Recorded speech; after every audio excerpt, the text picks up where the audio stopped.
the chief secretary state of West Bengal সেই জায়গা থেকে আমাদের ওয়েস্ট বেঙ্গল জুনিয়র ডক্টরস ফান্ডের তরফ থেকে একটি মেল রিপ্লাই দেওয়া হয়।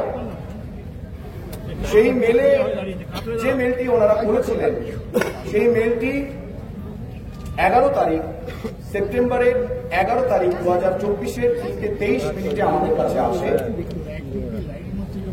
এবং তার উত্তরে আমরা যে মেলটির ফরওয়ার্ড রিপ্লাই করেছি সেখানে লেখা আছে যে আমরা অ্যাটলিস্ট 30 জন প্রতিনিধি এখান থেকে যাবে, তার কারণ এই আন্দোলনটা 26টা মেডিকেল কলেজ এবং আরো জনসাধারণের মধ্যে এই আন্দোলন যেহেতু ছড়িয়ে গেছে তাই 10, 12 বা 15 এই রিপ্রেজেন্টেটিভটা আমরা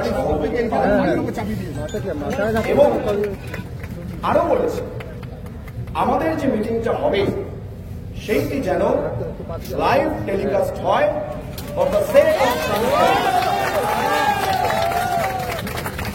এবং এই মিটিংয়ে আমাদের দাবি খুব স্পষ্ট। আমরা এখানে যে 5 দফা দাবি নিয়ে স্বাস্থ্য ভবনের সামনে শান্তিপূর্ণ অবস্থান বিক্ষোভ করছি সেই 5 দফা দাবি নিয়েই যেন আমাদের আলোচনাটা হয়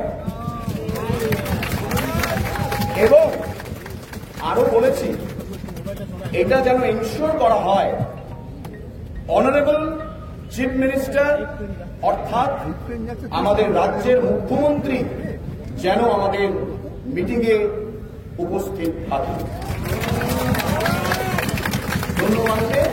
West Bengal junior doctors fund না এখনো কোনো রিপ্লাই আসেনি। 30 জনের যে টিম তার মধ্যে শুধুই ডাক্তাররা থাকবেন। 30 জনের যে টিম, যেহেতু আমাদের এই আন্দোলনটা সমস্ত মেডিকেল কলেজ থেকে শুরু হয়েছিল তাই সমস্ত মেডিকেল কলেজের রিপ্রেজেন্টেটিভদের নিয়ে যে কমিটি হয়েছে আমাদের West Bengal junior doctors fund, সেই জুনিয়র ডক্টরস ফান্ডের 30 জন প্রতিনিধি এই মিটিংটায় যাবে। এই চারটে পয়েন্ট যেটা আপনার কন্ডিশন রেখেছেন কমপ্লিট না হলে পরবর্তী কি ভাবছেন? আগে সেই উত্তরটা আসুক তারপরে আপনার আজকে যদি কোন রকম রিপ্লাই বা কোন রকম এই ধরনের বৈঠকে কোনো উত্তর না আসে আপনারা কি আজকেও অবস্থান চালাবেন?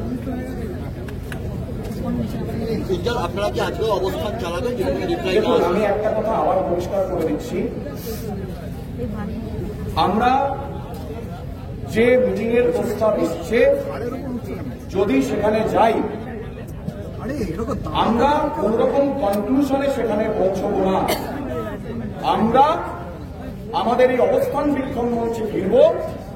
আমাদের যে জনসাধারণ এখানে অপেক্ষা করে আছে, যে ডাক্তার বন্ধুরা এখানে অপেক্ষা করে আছেন, যে সিনিয়র ডক্টররা আমাদের এই আন্দোলনের প্রথম দিন থেকে আছেন, তাদের সাথে আলোচনা করে আমরা আমাদের কর্মবিরতি এবং অবস্থান বিক্ষোভ কি হবে সেই নিয়ে সুচিন্তিত মতামত পরবর্তীকালে জানাবো।